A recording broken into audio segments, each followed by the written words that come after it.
Fuck everybody, you know?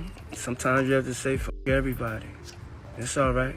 Diddy is in jail for doing some really bad things. But here's the thing, people have been warning us about him for years, and we should have listened. First up is Cassie Ventura. She dated Diddy for 10 years until they split in 2018. Now, in November 2023, she made the news again after filing a lawsuit against Diddy. After years in silence and darkness, I am finally ready to tell my story and to speak up on behalf of myself and for the benefit of other women, she said at the time. Now, what's shocking is that this case was settled shortly after it was filed, actually the day after. Now, this led people to believe that Diddy was guilty since he was ready to settle so fast. Now, in her lawsuit, Cassie refers to the altercation that was captured by CCTV in 2016. Now, at the time of the allegations, Diddy denied any wrongdoing, with his lawyer Ben Brafman telling People in a statement that the claims were offensive and outrageous. Diddy claimed that she just wanted his money and was doing all of this for attention. But months later,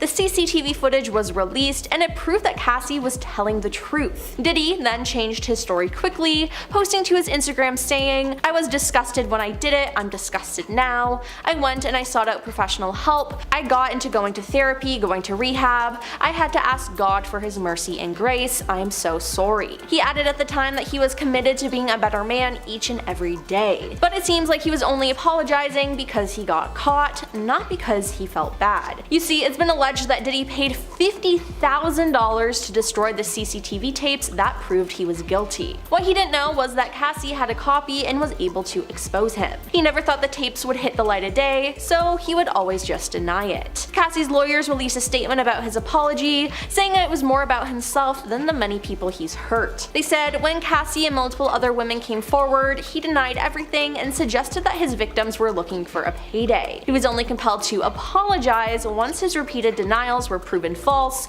shows his pathetic desperation, and no one will be swayed by his disingenuous words. And yeah, I have to agree, he only apologized because he was caught. That's all. Then it appears that Katt Williams is somewhat of a psychic because during a conversation on the Club Shay Shay podcast, Katt suggested Diddy would be exposed in 2024, which has been true so far. The comedian also alleged you have to tell Diddy no, with further claims he has receipts from everything he shared with host Shannon Sharpe on the episode. Now, at one point he said, "All these big deviants are catching hell in 2024. It's up for all of them. It don't matter if you're Diddy or whoever." In another snippet, Williams claimed he had to turn down $50 million 4 times. P. Diddy be wanting to party, and you've got to tell him no. I did, he alleged. Now, the actor also claimed that he'd known the dirty details about several key players in the entertainment industry and their various wrongdoings for over 30 years. Now, Katt was also candid about Diddy's treatment of women, claiming that he'd attempted to avoid the world of rappers and the women they associate with. "I don't want to look at nothing I don't want to have," he said, adding, "because I know how blessed I am. If I look at it, I got it. That's how Diddy be feeling,"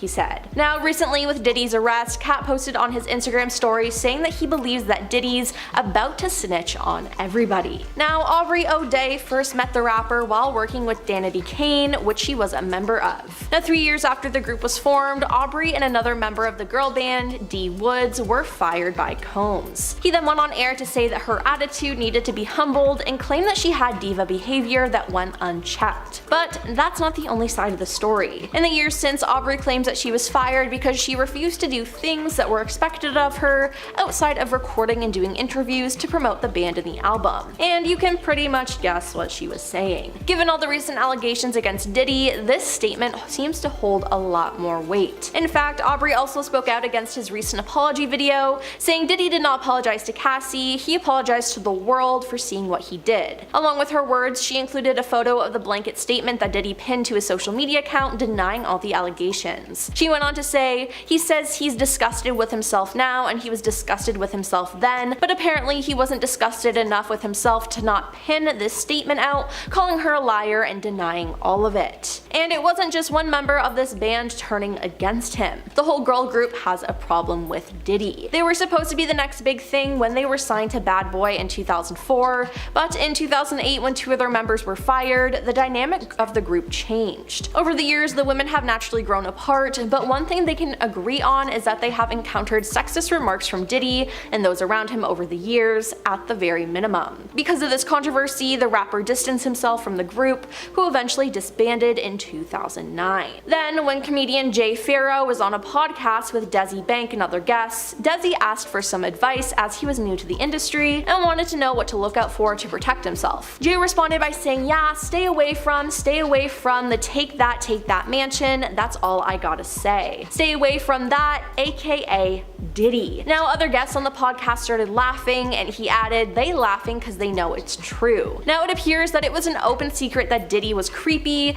and I'm glad he's finally getting exposed now, but why didn't anyone do anything sooner? Now, Kanye West also spoke out against Diddy. Now, do we take what he said at face value?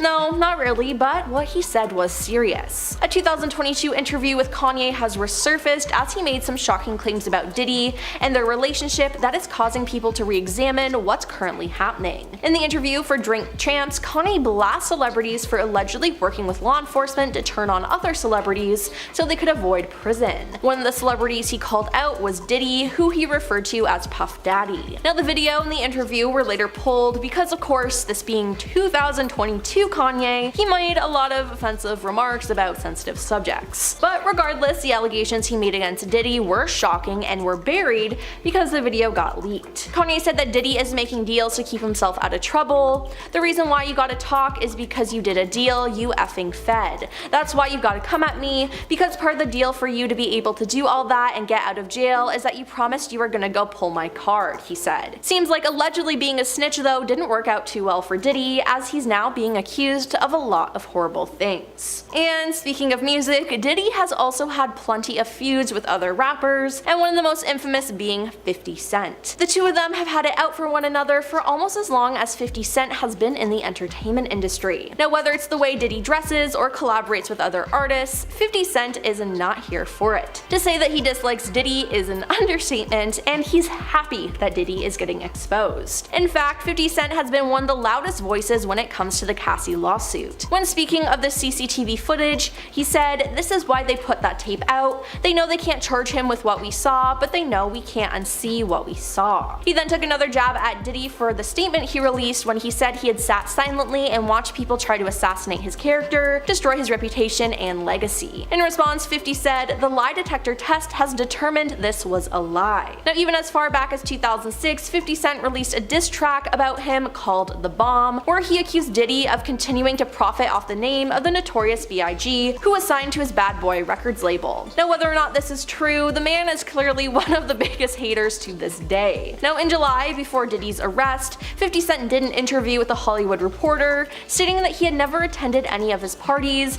because he felt there was just an uncomfortable energy connected to it. Now, with Diddy's arrest, 50 Cent is having a field day. He posted on his Instagram, "Here I am keeping good company with @The Drew Barrymore Show," his caption began, alongside a snap of himself and Barrymore. He then took a shot at Diddy, but I can't really repeat what he said here, but I'm sure he'll keep trolling on the man though, and we'll just have to wait and see what happens. And Puff, where did that come from?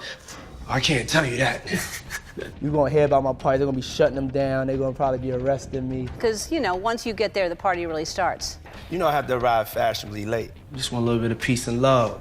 Puffy's once controversial party advice to Conan O'Brien has resurfaced in a decades-old video, and it's raising eyebrows in light of recent events. During a 2002 appearance on Late Night, Puffy boasted about his infamous days-long parties. The two bonded over the Bad Boy record producer's notorious reputation for extravagant gatherings that were kind of a magnet for all of the Hollywood A-listers. In the video, Puffy boasted about throwing quinky-dinky parties packed with beautiful women and plenty of flowing liquids. This came after O'Brien jokingly mentioned that he serves cheese whiz at his own gatherings, but no one shows up. In response, Puffy emphasized the need to attract beautiful women and handsome men for the ladies. He also mentioned that parties should, offer both fun drinks and water, because women prefer staying hydrated, and most of the time when it's not available at the party, they leave. He said, and I quote, "A lot of ladies drink water at the parties, so if you don't have what they need, they're gonna leave."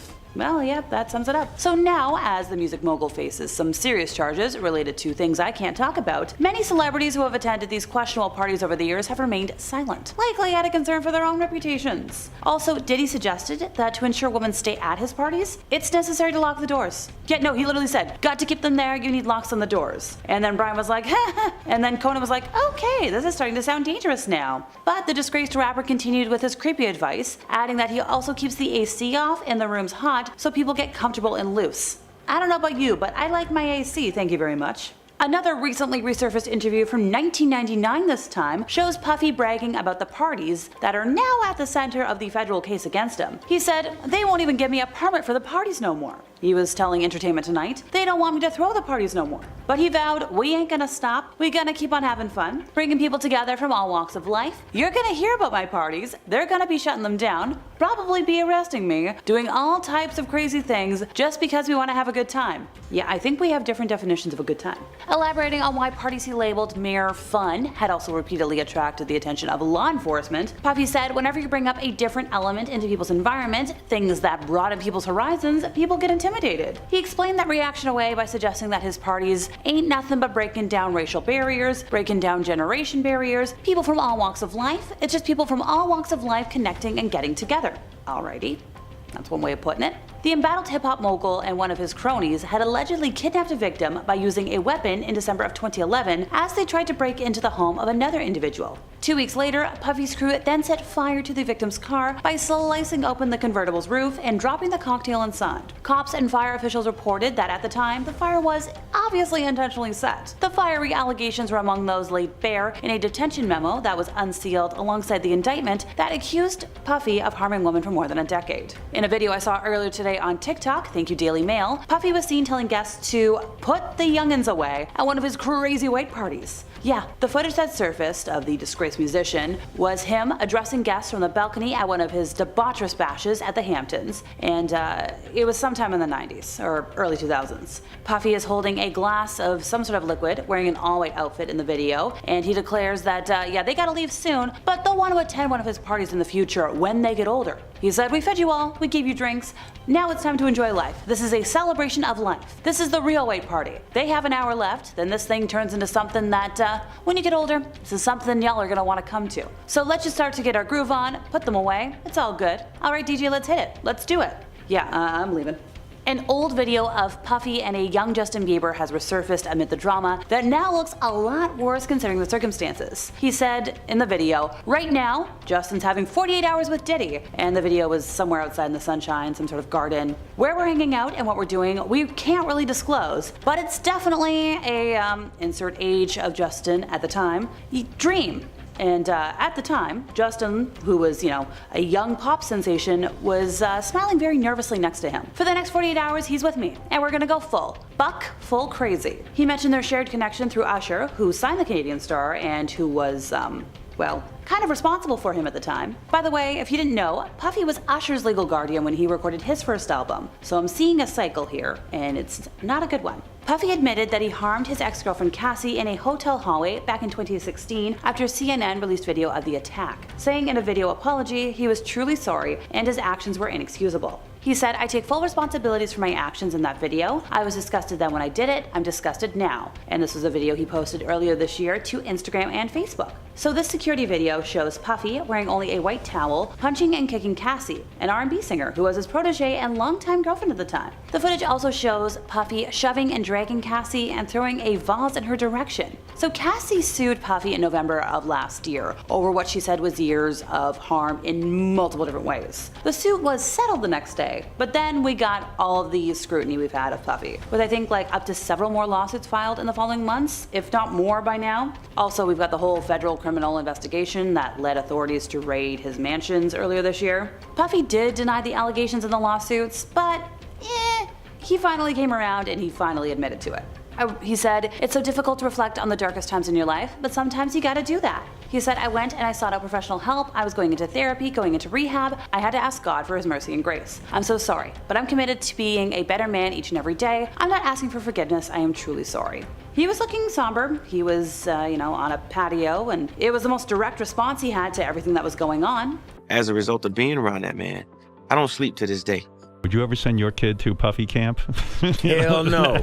Diddy has been arrested for running a crime ring, one that most famously happened at his so-called legendary parties. Now, many celebrities attended them, and resurfaced clips of Khloe Kardashian and Usher have been going around exposing some crazy things. Now, during a 2014 episode of Keeping Up with the Kardashians, Khloe Kardashian told her older sister Kourtney that she spent the weekend with a bunch of her friends, including Diddy, Quincy Combs, Justin Bieber, and French Montana. Later on, she spoke more about the party to Kourtney and one of her friends who was also there. "I haven't been to bed yet. I got on a plane at 5:30 a.m., Khloe shared. "Well, this party, I think half the people were butt naked," she added. Now, Kourtney wanted to know more about this, but when Khloe's friend went to explain more, Khloe shushed her and said, "Stop talking." Maybe Khloe was nervous about what her friend could have revealed and knew it could get her in trouble, especially since they were recording for the TV show. Now, another clip, this time from a 2016 episode of Cocktails with Khloe, has gone viral, showing Khloe and Kourtney talking to Diddy. "Well, I know you're known for the parties. When you think of a party or a good time, you think of Puff," Khloe said. Diddy simply responded, "Yeah," which Khloe added, "We've been known to party with you a few times." She turned to her sister Kourtney asking, "Do you remember Diddy's birthday?"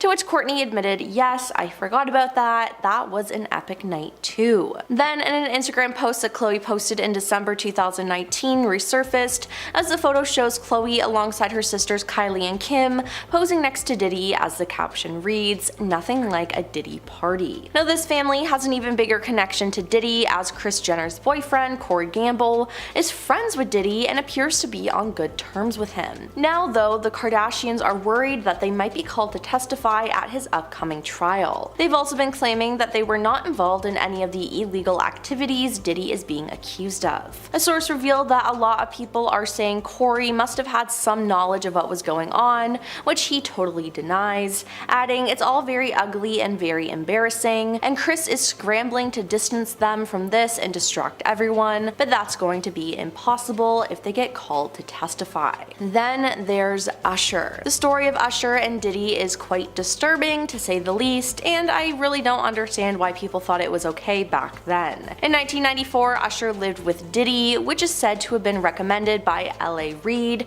so Usher could get the flavor of the high life. What he saw, though, scared him, and no one was there to protect him. A 2016 clip of Usher on The Howard Stern Show has been making the rounds again, and the clip shows Stern asking Usher if Diddy's home was known for wild parties. Usher then said, "Not really. I got a chance to see some things. I don't know if I could indulge and even understand what I was looking at." He went on to say, "It was pretty wild, it was crazy, there were very curious things taking place, and I didn't necessarily understand it." Now, Usher actually had something to do with Justin Bieber rising to fame, and Justin also stayed with Diddy, but for far less time. A resurfaced video between Diddy and Justin has been circulating online, and it's raising some eyebrows. In it, they're at a studio together, and Diddy confronts Justin about not responding to his messages or communicating as much anymore. Diddy says, "Starting to act different, huh? You ain't been calling me and hanging out the way we used to hang out." Now, Justin, who was young at the time, stuttered, saying,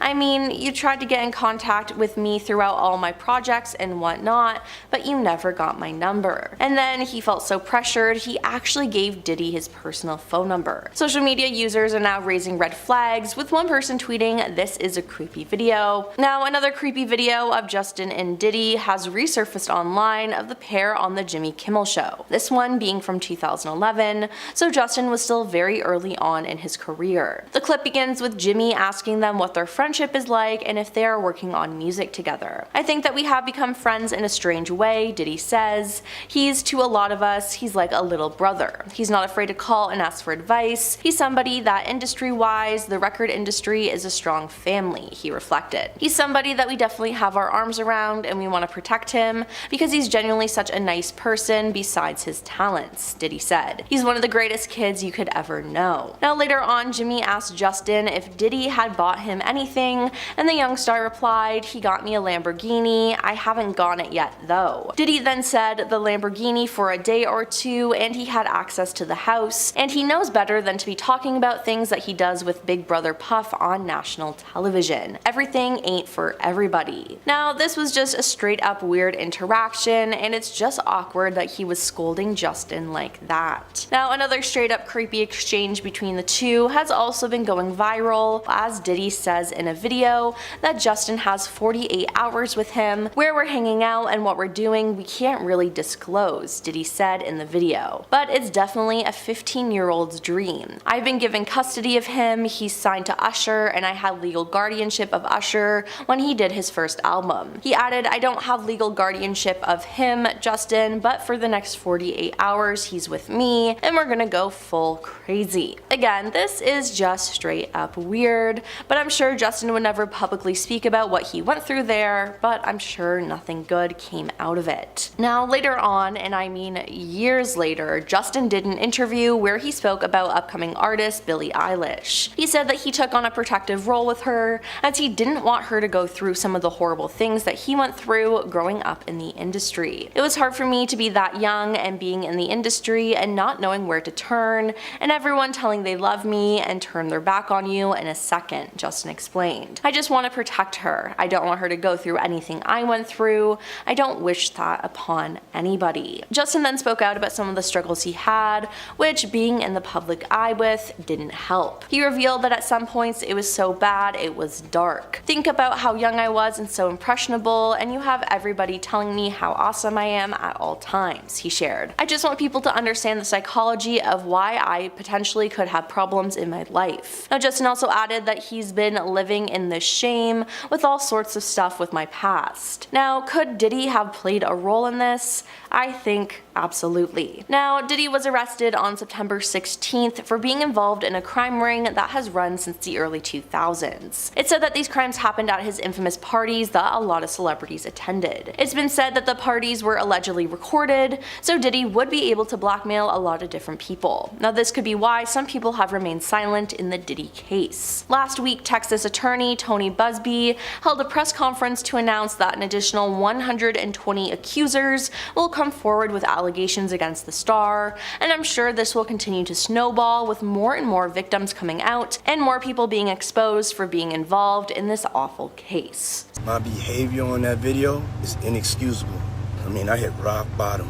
P. Diddy is in a lot of trouble right now with the law, and he has just been arrested. So, what happened? Well, on February 26, 2024, music producer Rodney Jones filed a lawsuit against Diddy, and on March 25, 2024, Homeland Security investigations served search warrants and early morning raids on Diddy's homes in Los Angeles and Miami. Diddy was then arrested this week after being accused of running a criminal enterprise from at least 2008. Now, he has pleaded not guilty to all charges, and his lawyers proposed a bail package, but the judge denied this, which honestly was the right choice. But what has he done? Well, Diddy is notorious for his parties, except there were some really bad things happening during them. Now, it seems that Diddy even knew that what he was doing wasn't right, as in a resurfaced interview from 1999 with Entertainment Tonight, he said, "They're going to probably be arresting me, doing all types of crazy things just because we want to have a good time."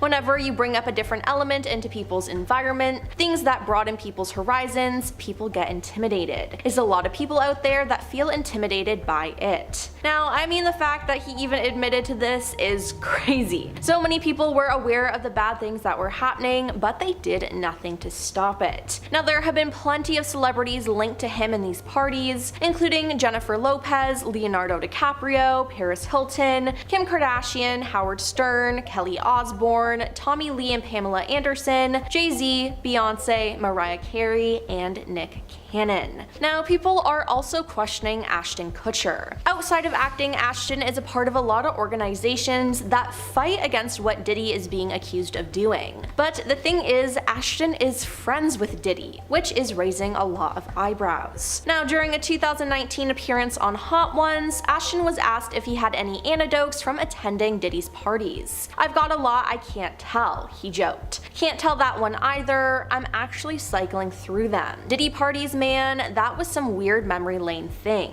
Now, that is just straight up concerning. What is he hiding? And was he actually a part of the problem? It's just so gross. Now, one of the first people to speak out against Diddy was his ex, Cassie Ventura. After dating for 10 years, the couple broke up in 2018, but Cassie has since come out with a lawsuit against Diddy. Now, this lawsuit drew a lot of attention, and the case was settled the day after it was filed for an unknown figure. Now, at the time, Diddy insisted that his ex was out for a quick payday, and that all of her allegations were false, but now that CCTV footage was released from 2016, it backs up Cassie's story. After this was released, Diddy then posted to his Instagram page basically admitting everything and claiming that he takes full responsibility for his actions. He said, "I was disgusted when I did it, I'm disgusted now, I went and I sought out professional help, I got into going to therapy, going to rehab, I had to ask God for his mercy and grace. I am so sorry." He then added that he was committed to being a better man each and every day.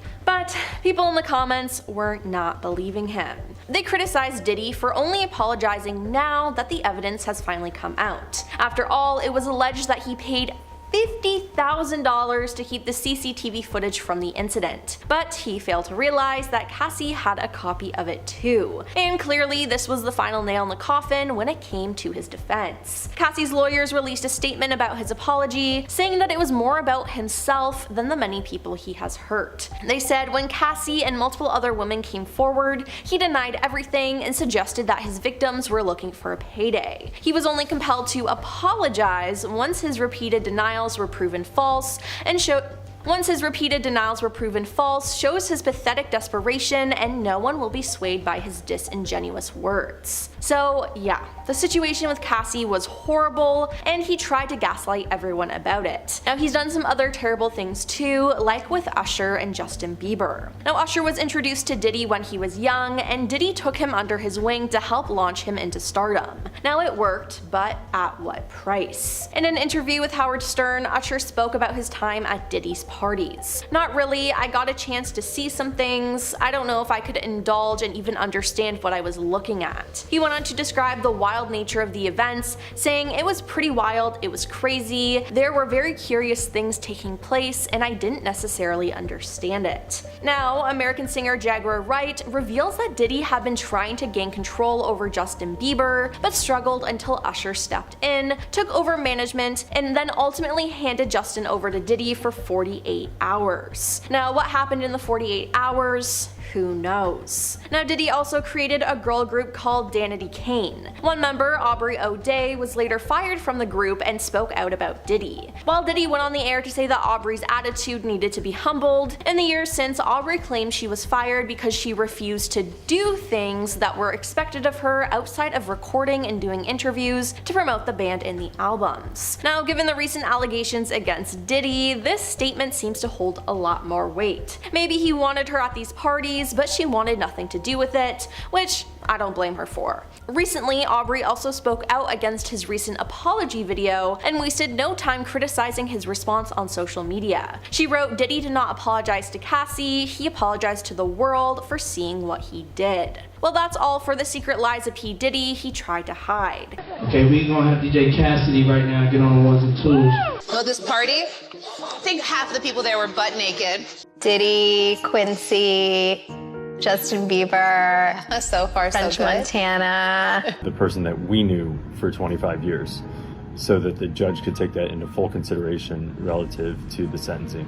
Adria Sherry English, a famous adult film star and former go-go dancer, has made shocking revelations in a recent interview where she claims that Puffy's white parties used to feature high-profile and famous personalities. Who are you thinking of? Well, let's see. The iconic Diana Ross, Reverend Al Sharpton, former US presidents, and many, many more. Howard Stern shed light on his experience of visiting one of the music mogul's infamous parties during his initial days in showbiz. Well, Stern didn't feel anything nefarious was taking place during his visit to one of Puffy's parties. He recounted feeling kinda meh during the whole thing, claiming he wasn't even allowed to use the bathroom. Upon his arrival to one of these infamous white parties, in which every dress had to appear in white, the radio host claimed he was treated like an a-hole. Not only was apparently Howard left with the schlubs in the backyard. But he further claimed, once again folks, word for word, Puffy was nowhere to be seen during his brief stay at the party. The radio host joked that Puffy might have been at the cool party inside the house, but he had no way of telling because Howard was not allowed to enter Puffy's home, which eventually led him to leaving the party early.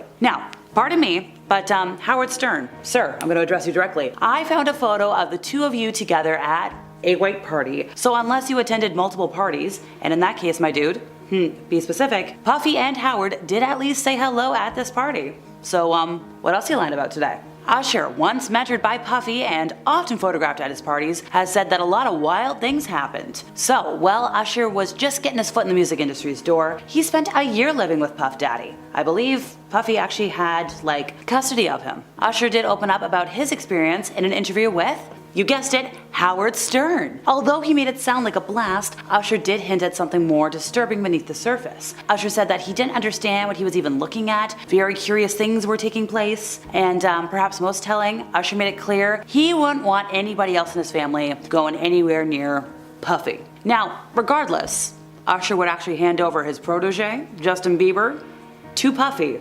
without any supervision. I'm just saying. Once upon a time, there was chatter that actor Leonardo DiCaprio had stepped back from Puffy after a photograph from one of those white parties came to light. Now, a friend of DiCaprio has mentioned that the actor has not been in the mix with the Bad Boy Records boss for a lengthy spell. But way back when Leonardo showed up at the white party in East Hampton, the music star had tagged Leonardo as the #1 person he wanted at that bash. However, a source close to the situation said that Leonardo has not attended a party since 1998. This insider made it clear that Leonardo DiCaprio, very specifically, was not involved in the freak-offs. There's no link to the current legal issues. We get it, you stressed it. Not involved.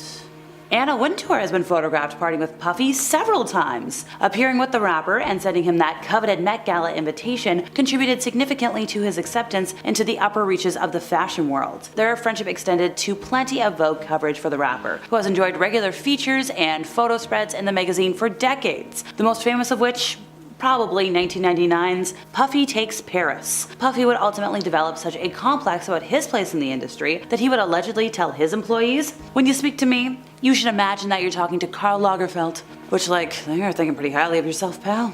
Paris Hilton is another powerful person who seemed to give Puffy her stamp of approval by attending his lavish parties over the years. She's been captured at various soirees with Puffy. In one particular photo, they seemed pretty friendly, both sporting their pristine white ensembles. They were engrossed in conversation, and everybody could see that Paris was Paris. She had that big necklace spelling out Paris. Now, as a survivor of wrongful harm and an advocate for survivors, Paris has been strangely silent about all these accusations and allegations, even though she's posted a lot about having an epic time hanging out with them. So Ashton Kutcher and Puffy's friendship goes way back. In the mid-2000s, these guys were so close, they were like, yeah, we're the new Rat Pack. Us, Jamie Foxx. And in a 2019 Hot Ones interview, Ashton Kutcher said, I got a lot I can't tell. He's like, yeah, I could, nope, can't tell that, nope. Come on, pal. Now, he could be forced to speak up soon. Daily Mail claims that Ashton's expecting a subpoena about all of the wrongdoings. And although Puffy has argued his innocence by pleading not guilty, looks like Ashton might be worried about potential betrayal. Now, he hasn't made any public comments, but insiders and sources have been spilling the tea, if you will. A close source was like, hey look, Puffy could say anything, do anything, turn on anyone, and yeah. Now, apparently Ashton does regret his friendship with Puffy considering what has happened. He feels lied to, betrayed, taken for granted, and manipulated. But when you look at how much Puffy and Ashton have consistently praised each other over the last 20 years, I don't know. Artist Good Friday says she first met the now disgraced mogul at an autograph signing at a record store in Toronto back in 1999. And she sang for him, and then she was invited to join a heck of a party. Every A-lister was there. And Stevie J wants to remind them. Remember, the lawsuit says Diddy has compromising footage of everyone. Everybody wanted to get involved. People that hadn't been with you for a while, like Diddy. Yeah. Comes to you and wants to be the executive producer. Yeah. Right? Yeah. The biggest secret in the entertainment industry that really wasn't a secret at all has finally been revealed to the world. Your parties are the hottest ticket around. They won't even give me a permit for the parties, man. They don't want me to throw the parties no more. You're gonna hear about my parties, they're gonna be shutting them down, they're gonna probably be arresting me. Ashton Kutcher is said to be concerned about getting dragged into the Puffy criminal case, but federal investigators might not have him in their crosshairs, at least according to the news outlets I was reading from this morning. So multiple sources with direct knowledge of the Puffy probe tell news outlets that Ashton is in no way a target of the federal criminal investigation that's involving Puffy, Puff Daddy, other monikers we can't say. Additionally, a source close to Ashton has revealed that this narrative has got to stop. Ashton allegedly has nothing to do with this. Zero involvement, zero knowledge of these, gnarly activities. Ashton, like everyone else in Hollywood, attended a Puffy party 20 years ago and is now just being, exposed.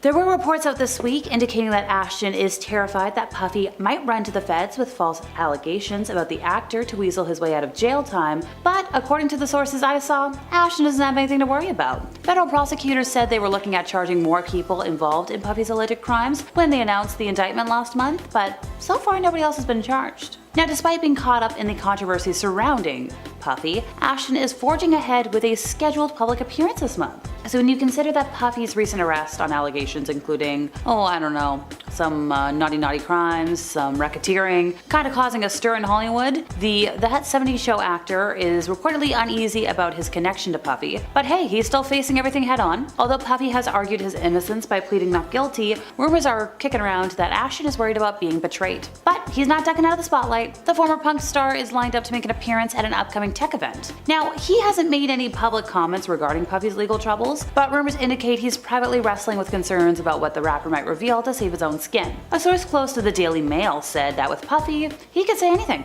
He could do anything. He could turn on anyone to stay out of jail. And allegedly, Ashton absolutely regrets his friendship with Puffy considering what has happened. He feels lied to, betrayed, taken for granted, manipulated. Now, here's the thing. Puffy and Ashton have consistently praised one another over the last 20 years. Ashton made that appearance at Puffy's infamous white party, and we saw those photos of them partying together. They've resurfaced. They're all over the internet now. Now, Ashton was doing this interview recently, and he said, "I've got a lot I can't tell." He was asked about the get-togethers. This was a Hot Ones interview. He's like, can't tell that one either. I'm actually cycling through them in my head.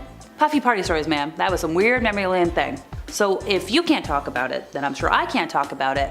But what was going on? He went on to call his relationship with Puffy really bizarre, explaining that it started over punked because he was like, "Yo, you can't punk me." And Ashton was like, "I don't know what to tell you. Everyone is on the table." And that started the conversation. They became fast friends, they used to hang out, they used to watch football together. And this isn't the first time that Ashton has come under fire for his associations. The star formerly supported his That 70s Show colleague Danny Masterson during his trial. Both Ashton and his wife Mila Kunis wrote letters in support of Danny. Now, following public outcry, they did issue an apology video. Ashton stepped down from his role as chair of his foundation that fights against similar crimes. And then, let's flip the table. Let's talk about Jay-Z. Jaguar Wright is stirring the pot once again, this time bringing up explosive allegations about the death of Kathy White, a former industry publicist who died in 2011. And during a recent podcast appearance, Wright didn't hold back, accusing Puffy and Jay-Z of having knowledge about White's untimely death, which has long been shrouded in, theories, because we've all got those. In this recent podcast, Jaguar Wright directly called out Puffy, urging him to start snitching and talk about what he knows regarding Kathy Coriana White's death. She claims that White, who was reportedly Jay-Z's mistress, died under mysterious circumstances just 24 hours after announcing she was pregnant. And it was his. Was it an aneurysm, Puffy? Wright asked mockingly, suggesting that foul play could have been involved. And Wright implied that there may have been a cover-up to protect Jay-Z's marriage to Beyonce at the time. She said, "You and Jay-Z down in Vegas with Claudia. Why don't you just talk about Kathy?" So, TikTok users, by the way, are also speculating that the power couple, that being Beyonce and Jay-Z, played a role in the deaths of Aaliyah, Michael Jackson, and Left Eye. So one particular video, which gained 7.8 million views, implies that Jay-Z and Beyonce were involved in suspicious activities. The background music was J. Cole's song She Knows, with the names Sean, which is Jay-Z's real name, and Puffy's real name, and Knowles circled. The user suggested that She Knows sounds like Sean and Knowles, and the reason I mentioned Puffy a moment ago is because other folks think that the Sean in this could also be Puffy. The clip included images of Aaliyah, Michael Jackson, and Left Eye, and the situation wasn't helped by the fact that She Knows was removed from YouTube due to legal issues. Speaking about being suspected in deaths, so after Biggie Smalls passed away, Big's collaborator, Puffy, passed on the late rapper's stash of beats to Jay-Z, who was apparently skilled enough to put them to good use. Because for a decade after Biggie's death, Puffy clung onto those beats. There was like a sentimental value. He didn't want to give them away to anybody that came calling for them. He knew it had to be some sort of special, once-in-a-generation talent to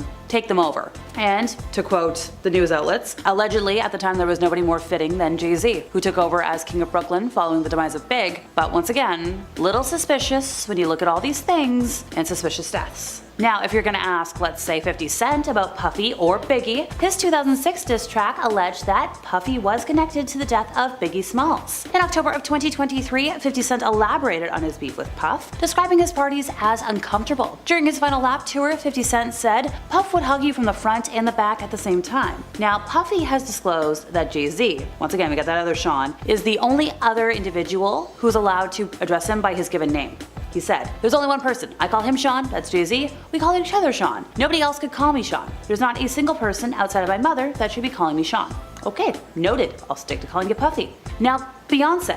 We haven't talked about her yet. She's reportedly broken her silence on attending these parties that were hosted by Puffy, at least according to a leaked audio clip. Sadly, the clip has not been officially authenticated, but let's make of it what we will. The pop culture Insta page F2C Media dropped this crazy audio track from, well, they claim it's Queen Bee. The former Destiny's Child star has been criticized by fans for rubbing shoulders with the Bad Boys record owner, and a lot of fans are clamoring for her to disown Puffy in light of his recent arrests. And the voice in the recording, said to be Beyonce's, admits to being at Puffy's notorious parties in the audio. The voice confesses, "My involvement in those parties was primarily for entertainment purposes. I had no idea about any of that terrible stuff going on." They add, "It's crucial to separate my presence at a party from any illegal activities that might have been occurring. You know I stand against exploitation of violence, so let's make that clear, okay?" So in the comment section of the post, there was a spirited debate over the authenticity of the apology audio. Fans and skeptics alike chimed in with their takes on the matter. Somebody was like, "AI like, delete this." Somebody else was like, "Why does it sound like she's reading off of something?" And somebody else was very blunt. They were like, "B would never. This audio fake AF." Somebody else was like, "This sounds like a mashup of different speeches and AI." Look, up to now, Beyonce has maintained silence on whether the leaked audio is genuine or not. Since last week, she's faced a lot of criticism for her ties to Puffy, because a lot of folks believe she's staying quiet to shield him. Vocal social media users are bombarding her Instagram, demanding clarity. The comments show everything from gifs to allegations, not to mention the use of memes to make a point. One user pondered, like, how can you admire someone involved in such disturbing things? Somebody else was just like, "We want the truth," which, like, blunt approach. A few superstitious commentators speculated that she might be having some regrets about her past decisions, in light of the whole current legal troubles. Now, we must note that Jay-Z and Beyonce were not mentioned in the 14-page indictment that was unveiled. Neither of them has been arrested or charged in relation to the criminal case, nor have they been directly accused of any wrongdoing in the lawsuit. But still, 2 and 2 make 4? I think so. People throw millions of dollars in my face to do something I didn't want to do. What? You've been offered, yeah.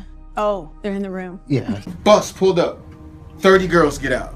Bus pull up. 40 girls get out. Crazy. I said, well, ladies, he's not going to be here till like 11 because BET time. A Diddy party? Is it like what they have in the media or off the hook? Off the hook. And whenever they went into the alleged other section, I was never there. That's easy. It's not a requirement.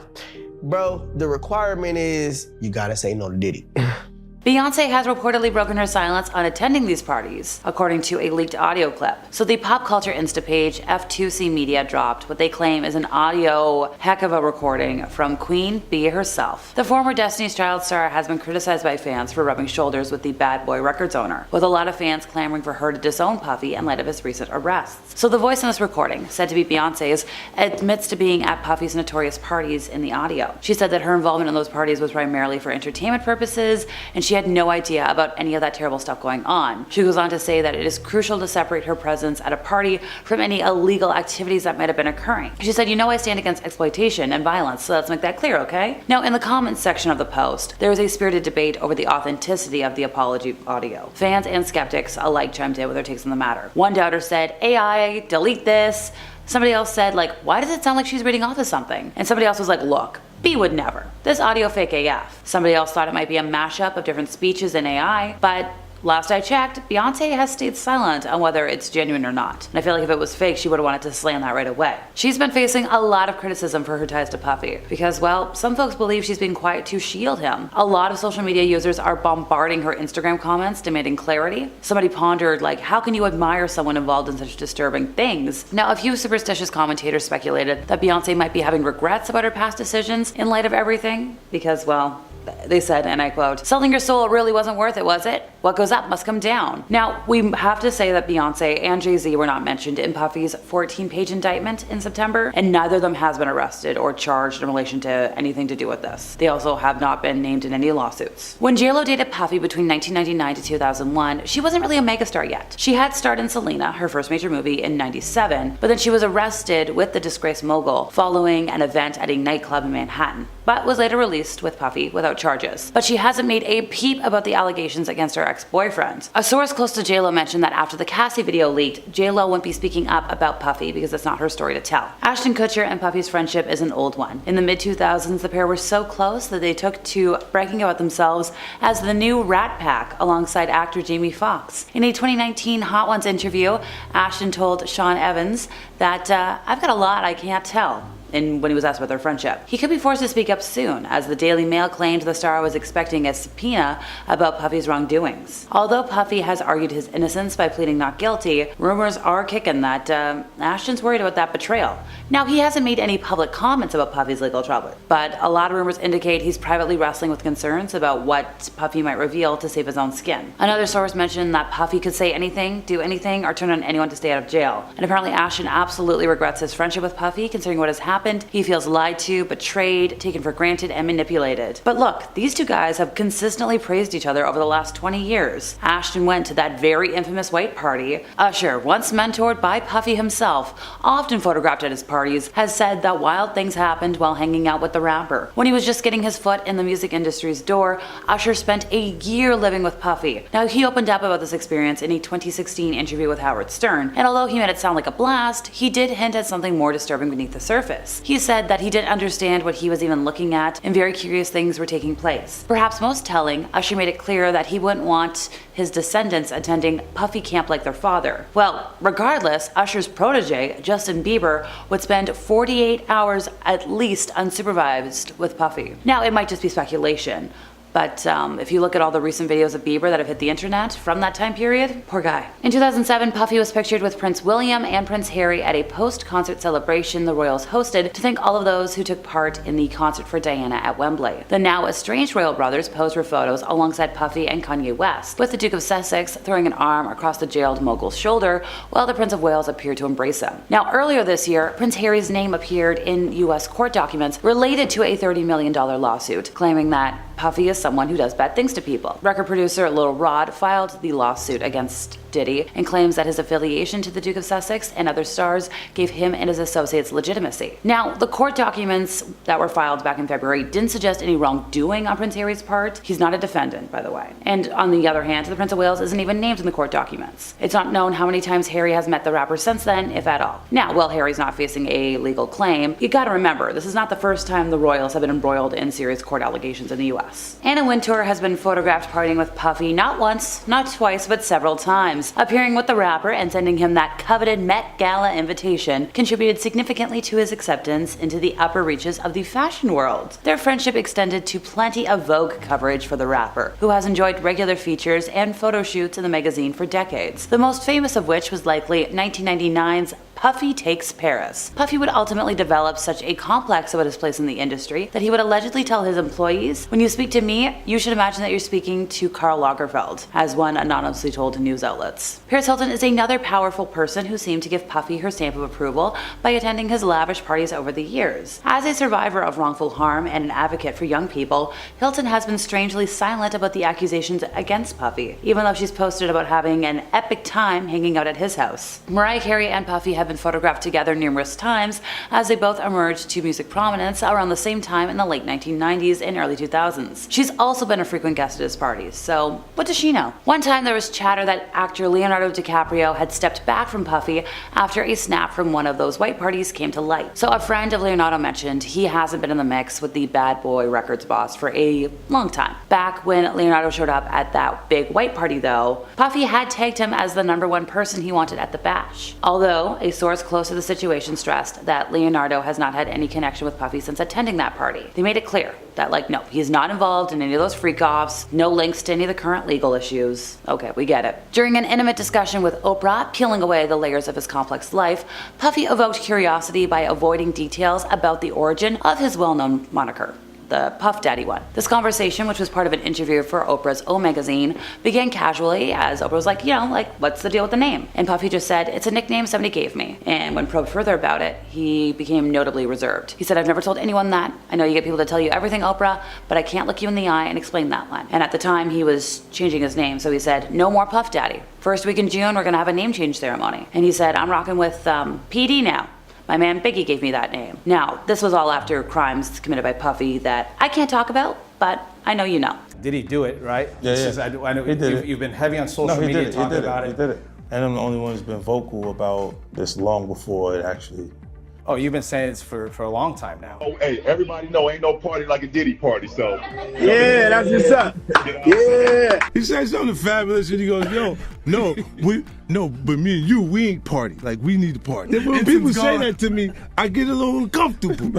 All of these big dick deviants is all catching hell in 2024. It's up for all of them. It don't matter if you Diddy or whoever you is. After dating for 10 years, Diddy and Cassie Ventura broke up in 2018. Now, the pair first met in 2005 when Cassie was 19 and Diddy was 37. She was an up-and-coming singer who was signed to his Bad Boy Records and soon released her debut album, Cassie. The pair began dating in 2007 after he aggressively pursued her, according to her lawsuit against him. Yes, in November 2023, Cassie filed a lawsuit against Diddy where she claimed that he mistreated her and took advantage of her during their relationship. Now, this was witnessed by Mr. Combs' staff and employees of Bad Boy Entertainment and Mr. Combs' related business, but no one dared to speak up against their frightening and ferocious boss, the file claimed. Cassie was briefly linked to rapper Kid Cudi, and when Diddy found this out, he threatened to blow up his car, and it did blow up shortly after, according to the lawsuit. Yeah, that has Diddy written all over it. Mr. Combs vehemently denies these offensive and outrageous allegations, his lawyers said at the time. Now, before the settlement, Diddy denied her allegations through his attorney, Ben Brafman. For the past 6 months, Mr. Combs has been subjected to Miss Ventura's persistent demand of $30 million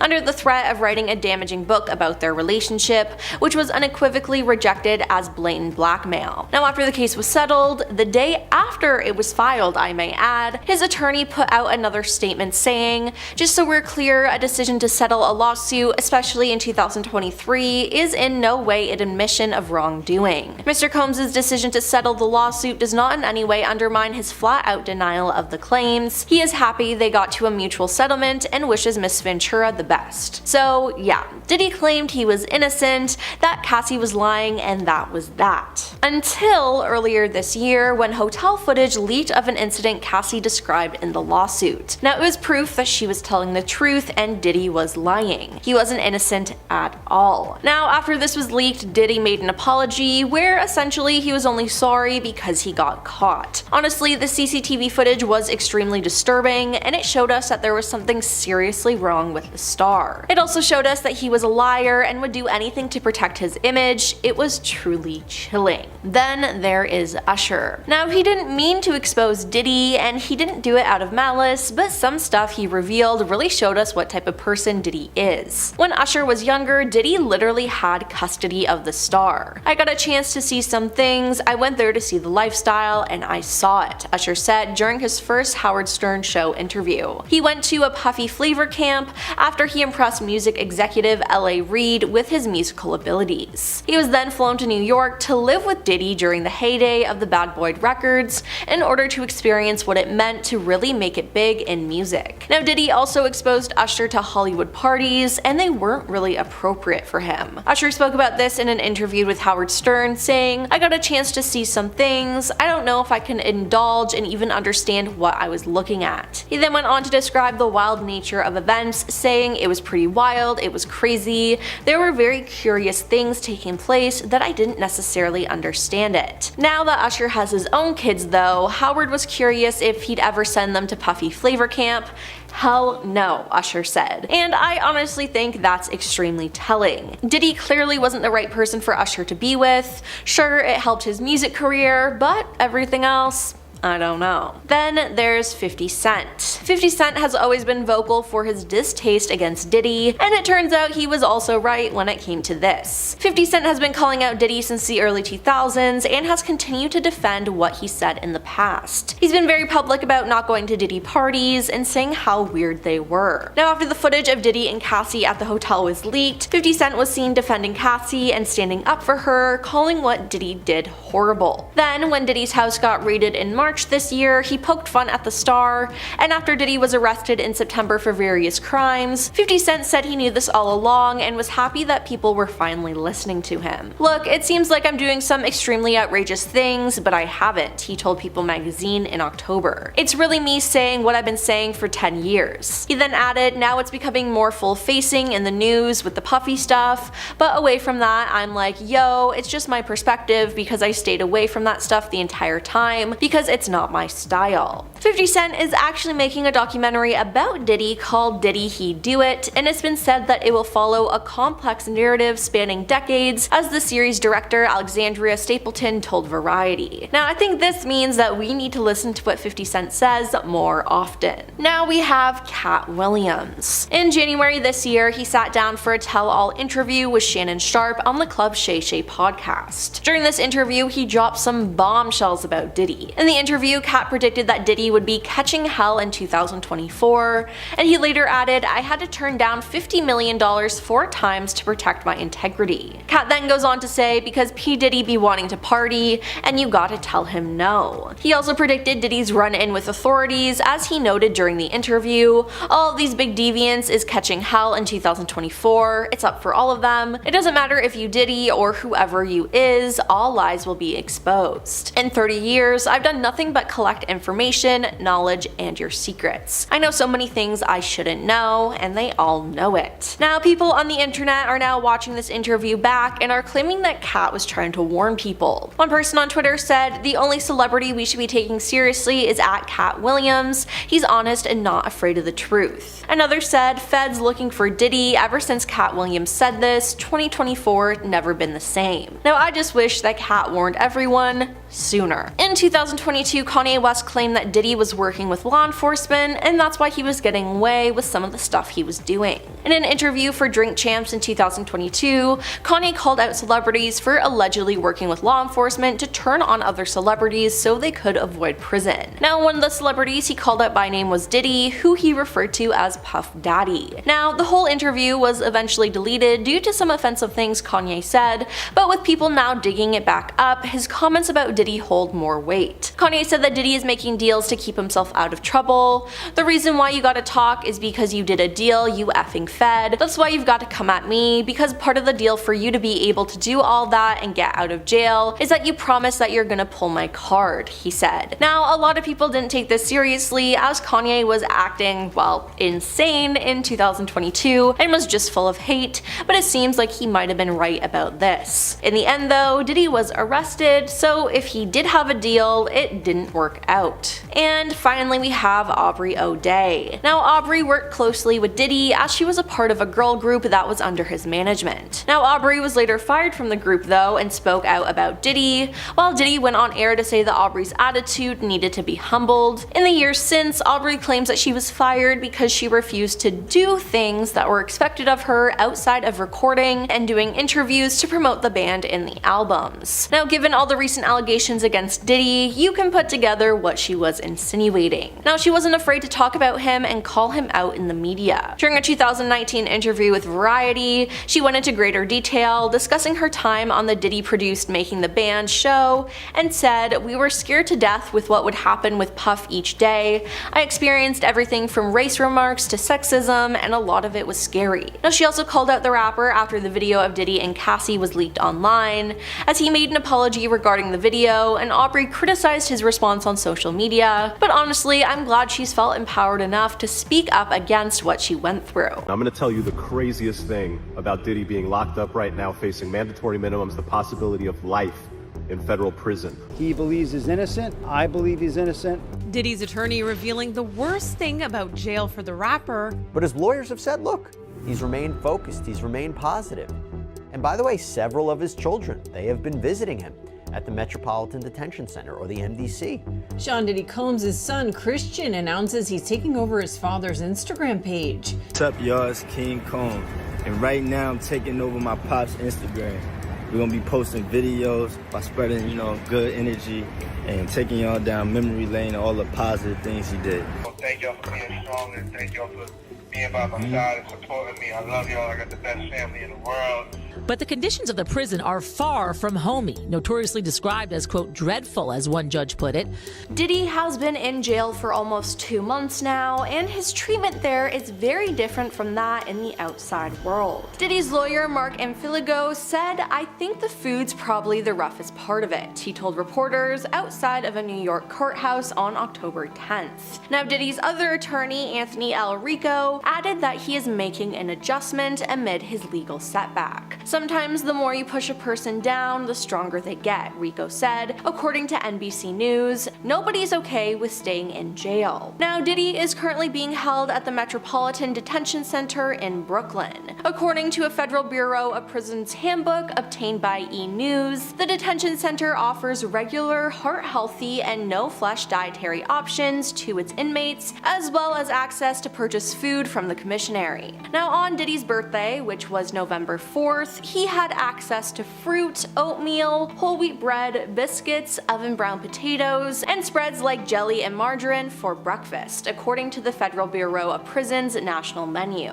Now, every day at breakfast, which starts at 6 a.m., inmates can have breakfast cake, but this is not specific to Diddy's birthday. Coffee is only served on the weekend, and options like pancakes or French toast with syrup are available on Wednesdays and Fridays, respectively. Now, again, this is very different from his normal birthday parties. Now, his 50th birthday in 2019 stands out, as he held his 50th birthday party at his Beverly Hills mansion with guests including Beyonce, Jay-Z, Kanye West, Kim Kardashian, Leonardo DiCaprio, Pharrell, and many, many more. Now, they'd actually been invited by Naomi Campbell. Diddy's birthday invite was a voiceover by Naomi where she said, "There ain't no party like a Diddy party," and laid 3 ground rules. 1. Dance or don't come, black tie means black tie, and project good vibrations. It's also been said that Diddy is sad and lonely in prison, according to the psychiatric team who see him every day, as quoted in a report by the Daily Star. According to prison expert Larry Levine, Diddy is currently having difficulty adjusting to life behind bars and receives daily visits from a group of psychologists. Now, the specialist stated that his mental health is being given priority in an interview with the Trial of Diddy podcast. Now, he isn't really under watch for being at risk of taking his own life, but there are people visiting him multiple times a day,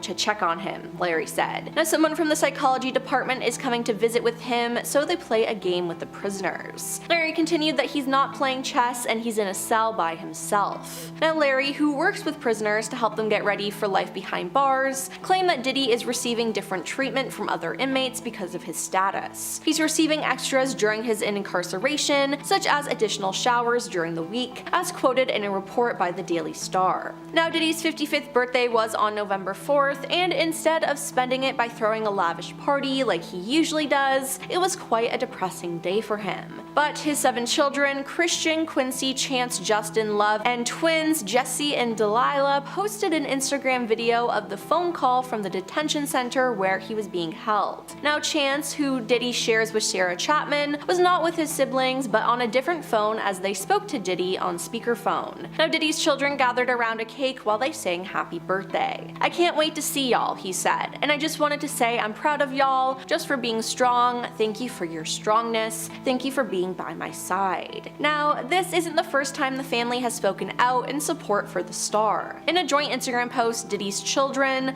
showed support for their father. "The past month has devastated our family. Many have judged both him and us based on accusations, conspiracy theories, and false narratives that have spiraled into absurdity on social media. We stand united, supporting you every step of the way. We hold on to the truth and knowing it will prevail, and nothing will break the strength of our family. We miss you and love you, Dad," the statement read.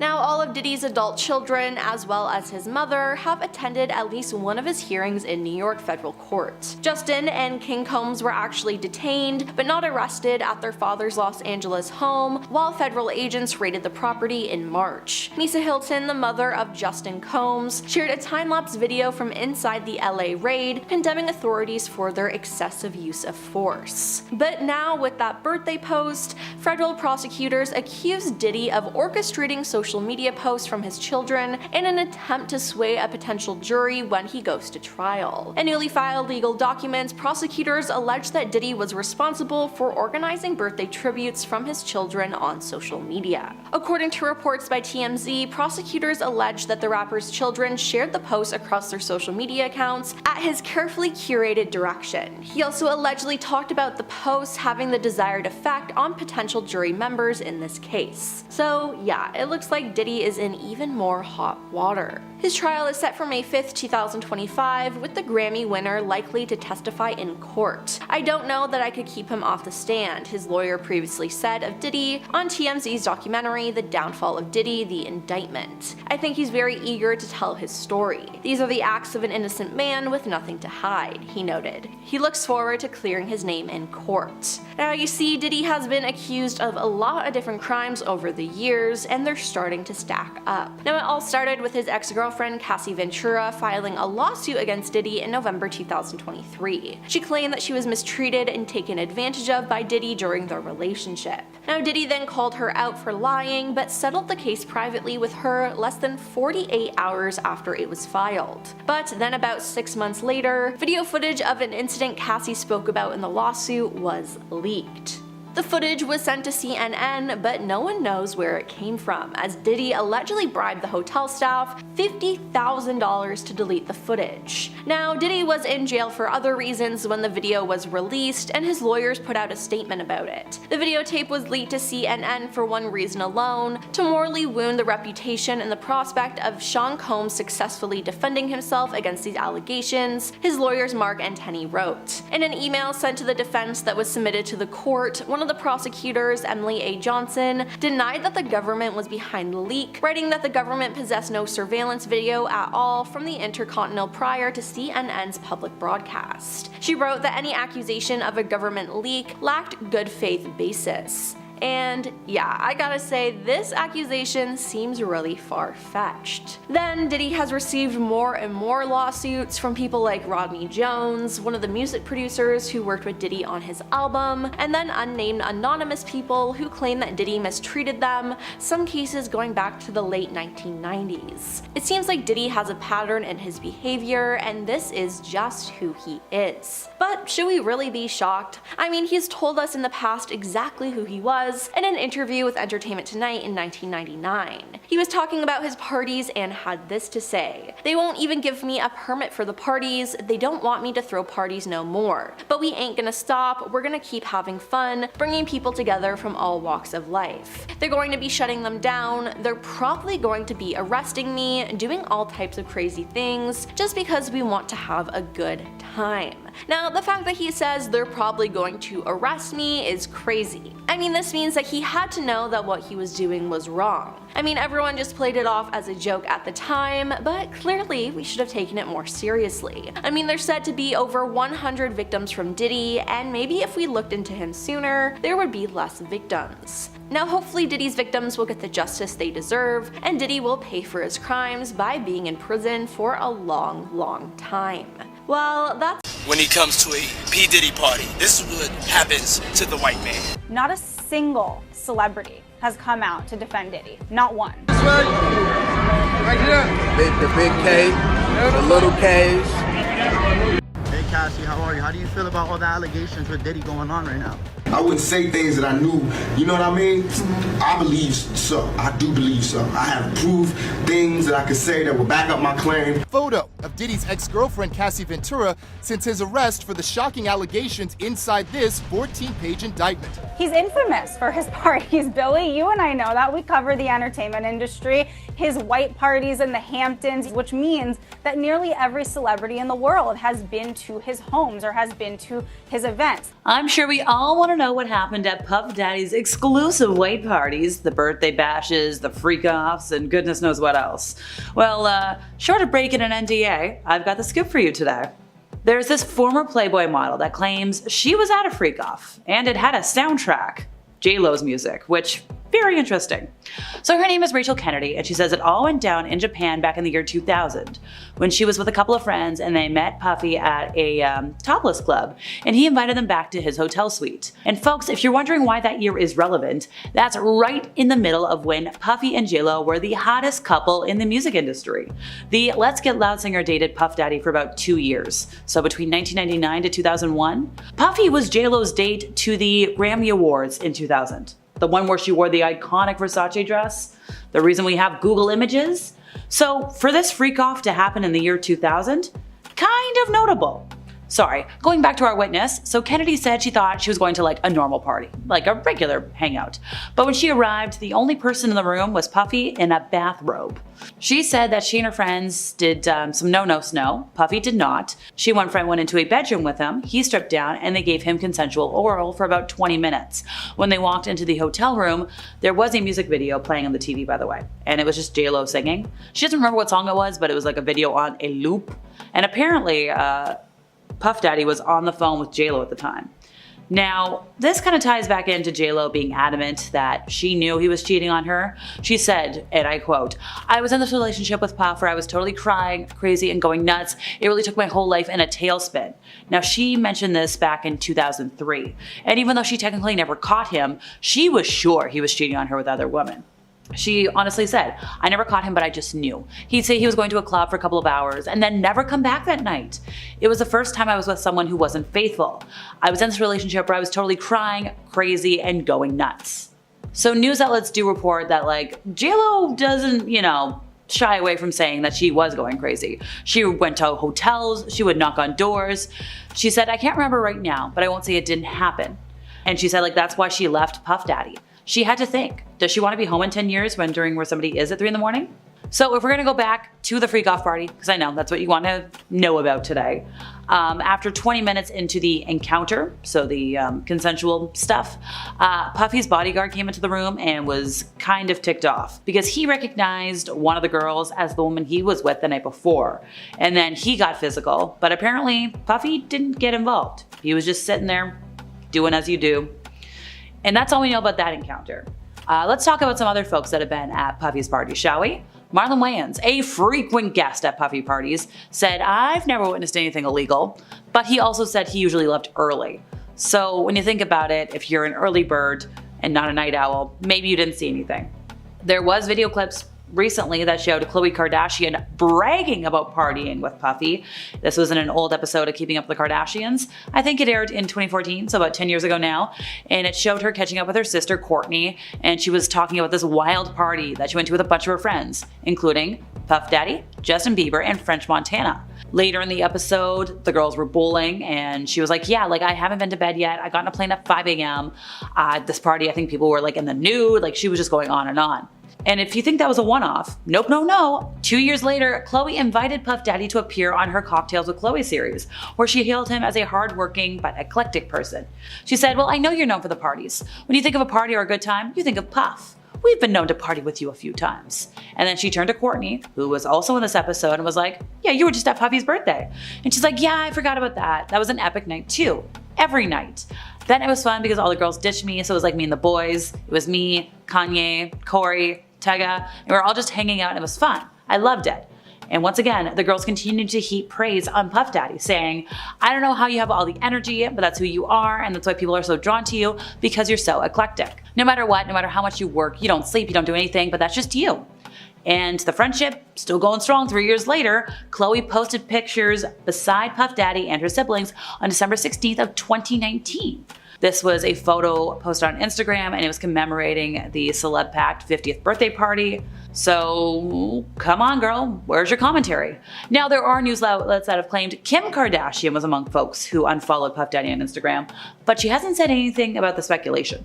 And once again, going back to all these Instagram posts, Khloe Kardashian said, nothing like a Puffy party. Now, we do have to say nobody in the famous family has been linked to any of the allegations that Puff Daddy is facing, but they haven't spoken out following his arrest. They've been fawning over him for years, and his parties, so like, what did you see, girls? So there was a clip from a 1999 interview with Entertainment Tonight that went kind of viral lately.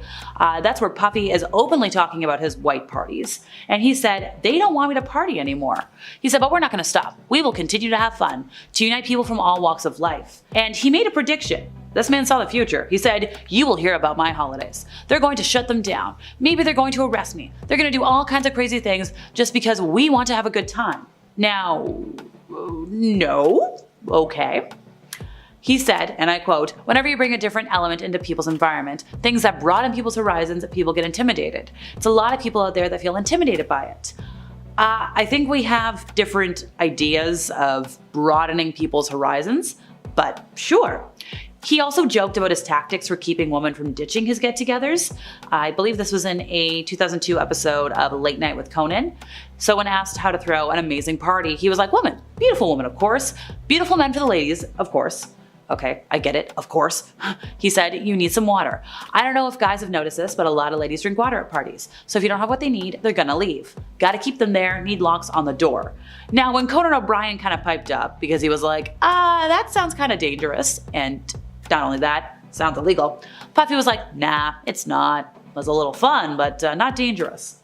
So as allegations continue to surface about these infamous parties, it actually might be a while before we get all the details. Turns out a lot of the attendees over the years were forced to sign NDAs.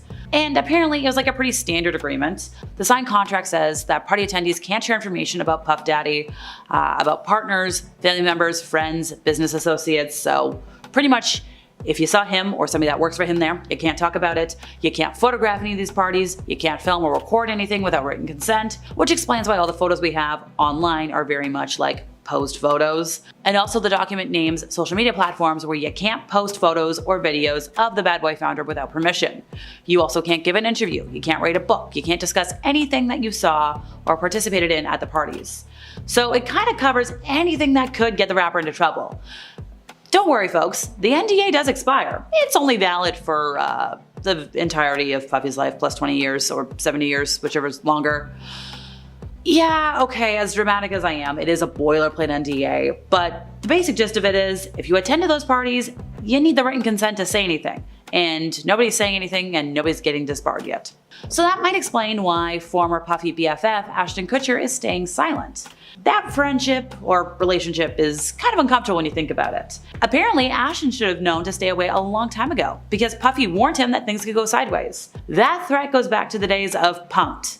We all remember. You remember MTV, right? Back when Ashton Kutcher hosted a prank show from 2003 to 2007. This show was gonna pull pranks on normal people until there was a prank involving a whole corpse that was a whole $10 million lawsuit. So then they were like, oh, we're gonna prank celebrities instead. So as Ashton and buddies brainstormed new celebs to prank, somebody was like, hey, what about Puff Daddy? And somehow, Through the grapevine, Puff Daddy heard about this and was like, yeah, absolutely not. That's not going to turn out well for you. And then the two became fast friends. When Ashton Kutcher did an episode of Hot Ones a couple years back, he was asked like, hey, what can you tell us about this friendship? And what can you tell us about, the parties? And he said, can't tell that story. Can't tell that one either. It might be about time that you want to tell those stories, pal. There's always something else coming up as time goes on, and now it's Jay-Z being placed in front of the camera, or I should say, alleged camera. What mess did this rapper get himself into now? Let's roll the tape. Alright, so what's all this talk about a supposed video of Jay-Z and Diddy? Well, apparently in May 2024, there was this boom of videos being thrown all over the internet that CNN had allegedly posted a secret video of Jay-Z and Puff Daddy doing illicit activities in underground play tunnels. Apparently, this started after CNN posted about Sean Combs harming his then girlfriend Cassie Ventura at the time in 2016, which I don't understand how this has any correlation other than to hop on a bandwagon of adding fuel to an already large fire. This article from Snopes claims that CNN posted nothing of the sort. They had no relations to the alleged underground play tunnels and has been proven to be false news. It even states that when viewers clicked on the videos, which I believe have now all been taken down since then, I could be wrong, they are riddled with advertisements. YouTubers really hopped on that chance, which, I don't blame them. It's not like I don't do the same thing with these videos. Calling the kettle black. What's even crazier is that these videos on YouTube were made with AI technology, and on the 26th of May, 2 videos had gone viral because of it, both titled CNN Leaks, New Footage from Diddy and Jay-Z's Underground Play Tunnels. One video received 400,000 views, and the other 150,000. This article claims these 2 videos and many others hosted on the same channels all appeared scripted, edited, and narrated with the use of artificial intelligence tools. Guys, I'm real. I promise you I am real. The gossip-centric content of these videos included various clips from news broadcasts, interviews, and other footage. The channels used a lot of misleading images that had an FBI agent and the image of a supposed tunnel in the background. Not once in any of the videos, however, did they show a speck of proof with these so-called underground play tunnels. Just a bunch of news clips smashed together and podcasts of other celebrities. People commented, everyone is boasting about the leaked videos, so where are they? And there's no video of Jay-Z and Diddy underground play tunnels. Clickbait title. So there you have it. I'm sorry to burst your weird bubbles, but there's no video evidence of any illicit activities with Jay-Z and Diddy. But that's not where this video ends, because there are actual allegations going around that Jay-Z and Diddy did do illicit actions with someone who is far off from my age, nudge nudge, together off camera. When I tell you my jaw dropped when I saw this on CP24 that one morning it was announced, but yes, artist Jay-Z is being accused of doing not so great things to someone who isn't my age, nudge nudge, alongside Diddy. The source that this comes from names herself Jane Doe and states that this happened back in the early 2000s after an MTV Music Awards ceremony. Jane Doe states that she was dropped off by a friend at the VMAs at Radio City Hall. Jane Doe didn't have a ticket to enter the show though, and apparently wanted to go to the after party as well. Doe approached a limousine driver with this information, and apparently the driver told Doe that he worked for Sean Combs and stated Doe fit what Diddy was looking for. Jane was then invited by the driver to go to the after party after the show and was taken over to Sean Combs' establishment. The house was supposedly white, and Jane Doe had to sign a non-disclosure agreement before entering, which apparently many other people have claimed to sign as well. Doe reported that she witnessed other celebrities partaking in illicit actions and was offered a drink, to which she stated that she started to feel woozy, lightheaded, and felt like she needed to lie down. The story then continues with Jane Doe finding a room to rest in, and that's when Sean Combs and Jay-Z found them, with Combs saying, "You're ready to party." Y'all, we're all adults here. You know what happened next. I don't need to spell it out for you. Jane Doe allegedly got away by going in for Combs' neck, getting a little jab, grabbing their clothes and booking it. I love it when the internet does internet things. Based on the lawsuit and allegations, there was also apparently an unnamed male and female celebrity in the room where it happened, and some people are speculating that it was Jennifer Lopez. Before we light our torches, let's hear what our internet detectives have to say. TikToker user Becca Day goes into a deep dive with this. Aside from the false video claims, there were apparently photos that were brought to light, showing that Diddy, J-Lo, and Jay-Z were at the after party on the night after the VMA Awards. We have the obvious photo of Jay-Z in a red shirt proving his presence at some time in the night, but the most infamous photo right now is of Jennifer Lopez and Diddy having an argument at the party. None of this has been confirmed yet, but people are saying that this fight happened because Jennifer Lopez was the other woman in the room to witness this happen. Becca Day also makes an interesting point of she just won a music award. She should be having the time of her life. Others are saying though that this was because it was around the same time Diddy was accused for sleazing around behind J-Lo's back during their relationship. The internet confuses me though because they're stating the lawsuit is for 2003 and yet news articles are saying 2000. Someone comment down below please to clear this up, but we do know J-Lo and Diddy broke up in 2001, so something really stinks here. Alright. So why aren't people writing this off? Well, the biggest thing people are comparing this to right now is when he had this whole situation go down with Foxy Brown. Well, not really a situation, but because of how close the two artists were when Foxy was 15 and he was in his late 20s, people assumed there was something not so good going on between them, to which Foxy still denies today. Apparently, during Foxy's rise to stardom, Jay-Z would pick her up after school to take her to the recording studios to film. Jay-Z had supposedly discovered her when she was performing on the LL Cool J track I Hurt Ya, where he describes her performance in his biography as a sneer to her flow, a courage to her stance, and her lyrics oozing, insert adult term here, money and designer name tags. I don't know. I personally would be turned away by someone who wasn't an adult singing about adult actions. And I just found it a little weird that Jay-Z was praising her for that. Jay-Z's rival rapper Nas had even released a diss track about their connection, with one lyric stating, "Foxy got you hot because you kept your face on her. What you think? You getting girls now because of your looks?" It also really didn't look good when Foxy came out with her own diss track in 2010, with one of the lyrics going, "They said I messed with Nas and now they say it's AZ, but on the low, the real man was Jay-Z." Not really the best thing to write about when you're in the spot you so desperately deny being in. Because of all that's going down, people are now questioning Beyonce and Jay-Z's marriage, since their age gap is 12 years. Beyonce had met Jay-Z when she was 18, and only a year later did they start dating when she was 19.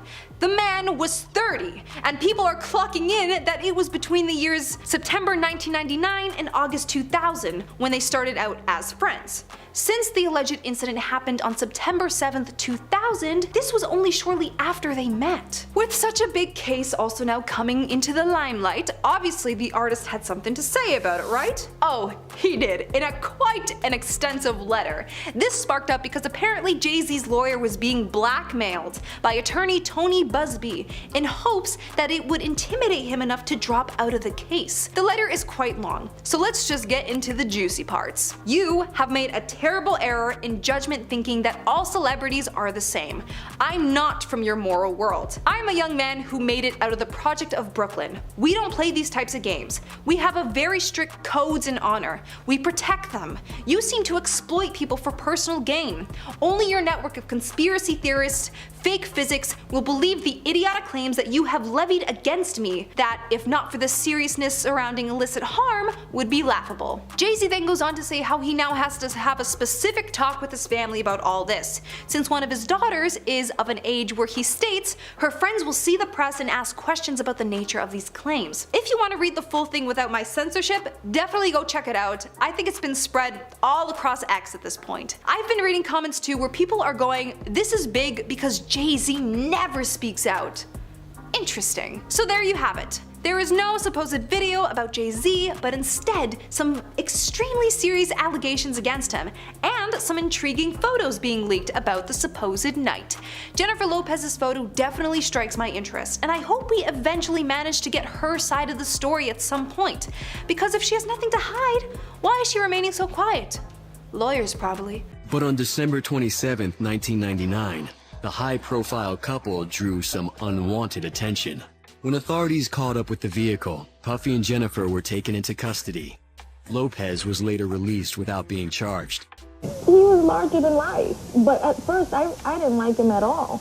You know, Jennifer, she's definitely a bad chick. So for obvious reasons, Puff Daddy's dating life has come back into the spotlight amid his federal charges and investigations. Now, speaking of relationships, when it comes to celebrities and their ever-happening love lives, Jennifer Lopez is probably one of the most talked of in Hollywood for that subject. Now in her post-Ben Affleck 2.0 era, J-Lo has had her fair share of heartache, and recent events have brought the famed actress's troubled past back into the limelight. Puff Daddy and J-Lo apparently had a roller coaster of a relationship, and fans want to know the real reason why they broke up in 2001. Their relationship was kind of monumental at the turn of the century. It was turbulent, but hey, according to them, they wouldn't change a thing about how it all went about. For timeline purposes, folks, they dated from 1999 to 2001, and J-Lo claimed that Puffy was the first man to be unfaithful to her, but allegedly he is not an ex who manhandled her. Glad we got that out of the way. J-Lo decided to end it for good after wondering, do I want to be home in 10 years wondering where somebody is at 3 in the morning? So when Jennifer has previously opened up about the relationship and that specific timeline, she explained that the duo met just as she was entering stardom and preparing for the release of her debut album, which Puffy had helped to produce. They became an official couple after being together on the set of her If You Had My Love music video. Talking to CBS in 2019, J-Lo said he became kind of a mentor to her in that moment. They had that kind of crazy, tumultuous relationship that ended in a bang. Pun intended. Now, despite the hardships in the relationship, J-Lo recalled a lot of lessons that she learned from Puffy while they were together. She mentioned that he gave her so many cues, taught her so many things, and she mentioned this in an interview with Access Hollywood back in 2014. She'll always be grateful to him for that, and she loves that he can be so supportive of her so many years later, and there's still so much mutual respect, admiration, and love there. And you sure, that's all sweet, but the relationship did have its low peaks. The two were arrested in December of 1999 after them, Puffy's bodyguard Anthony Wolf Jones and rapper Jamal Shine Barrow got involved in an argument at Club New York that ended with the firing of weapons. At least according to Forbes. So Puffy, J-Lo, and Anthony left the club and were chased by the police. Authorities found a stolen weapon in the vehicle they were driving. And back in 2000, J-Lo mentioned to Elle magazine that this whole thing was a complete nightmare from beginning to end. She was scared in the car, she had absolutely no idea what was going on, no one did. Obviously, everybody was arrested on weapons and bribery charges. However, the charges against Jennifer were promptly dropped, and Puffy was acquitted in 2001. And while that was definitely a major low point of the relationship, you gotta remember there were some high points. Puffy was J-Lo's date to the 2000 Grammy Awards when she wore the iconic green Versace dress that is still referenced all these years later and is the reason why we have Google images. And when looking back at that moment that J-Lo wore that iconic Versace dress, Puffy told Entertainment Tonight in 2017, just wow. We were just stepping up our game as far as what we were wearing and how we were going to use fashion. I didn't know how big it was going to be, but it was a great moment for her. She deserved it. She is one of the, quote, flyest out there. So the Let's Get Loud hitmaker and the I'll Be Missing You rapper broke up in February of 2001 once rumors of his infidelity began to circulate. Now, Puffy's publicist said at the time that it was confirmed Puffy and his love, Jennifer Lopez, have in fact broken up. He wanted to put all the rumors surrounding their relationship to rest, and at that difficult time they asked that folks respect their privacy. And although Puffy didn't publicly comment on the speculation, other than that, J-Lo opened up about the relationship in the years that followed. In a 2001 interview with Rolling Stone, she mentioned that Puffy would often threaten to divorce her, despite the fact that they were not married. The direct quote is, "a lot. He told me many times I want a divorce." She explained that this threat would come up a lot, usually when they were struggling to find time to see each other due to their hectic schedules. Puffy would be like, "Oh, I'll be away so much."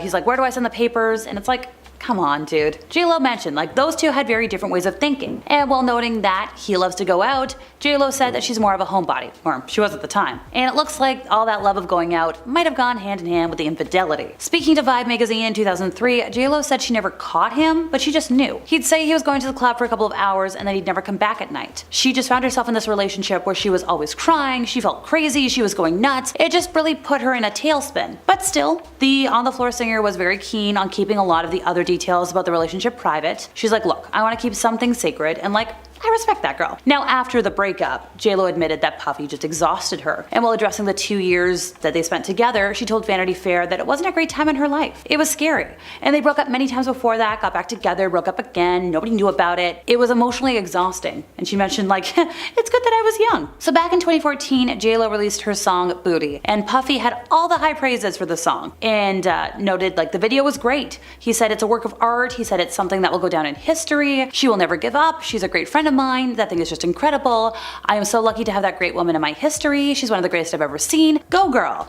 He mentioned that they were great as friends. He's great as a fan rather than a love interest. And when J-Lo heard about the praise, she responded that, hey, we spent 3 years of our lives together, you know, almost every single day, seeing him evolved in everything and all the things he's done as a businessman, and still being so true to his music and his art, trying to uplift his community in his own way. And it's the same thing that I try to do, and I feel like I learned a lot from him coming up watching him. So once again, mentioning a lot about learning cues from him. So how did all of this jargon come to light? So earlier this year, J-Lo opened up a lot about her former awful relationships in her tell-all documentary, The Greatest Love Story Never Told. So if we're talking about the history with Ben Affleck, she was talking about that, and obviously at the time, fate was like, no, you're not gonna unite. Fast forward to 2021, they rekindled the romance, married in 2022. It was one of the biggest will they won't they stories for the longest time, and now we're back to the won't they, don't try that again. But, and here's the reason we're referencing this folks, J-Lo described being thrown around and manhandled by lovers. But she didn't disclose who. She mentioned there were people in her life who said I love you and then didn't do the things that were kind of in line with the word love. She did clarify by saying, I mean, I was never in a relationship where I got harmed,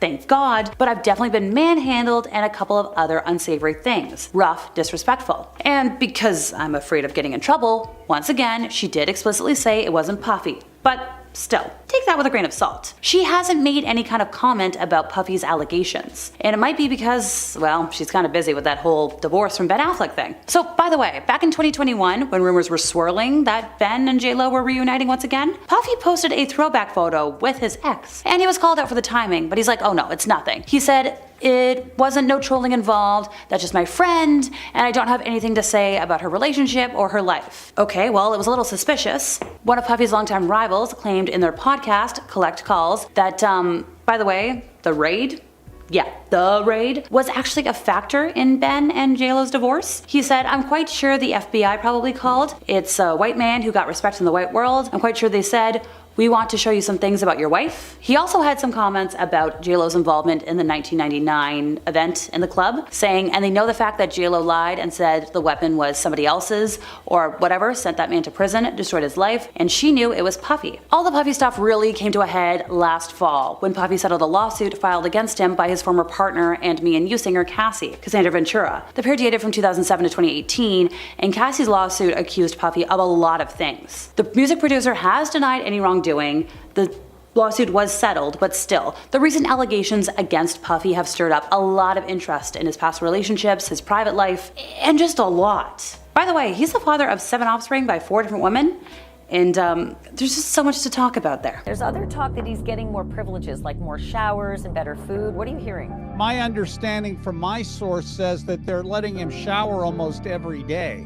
The court documents claim that Diddy used other inmates' phone access using a non-authorized third-party messaging service to communicate with multiple people.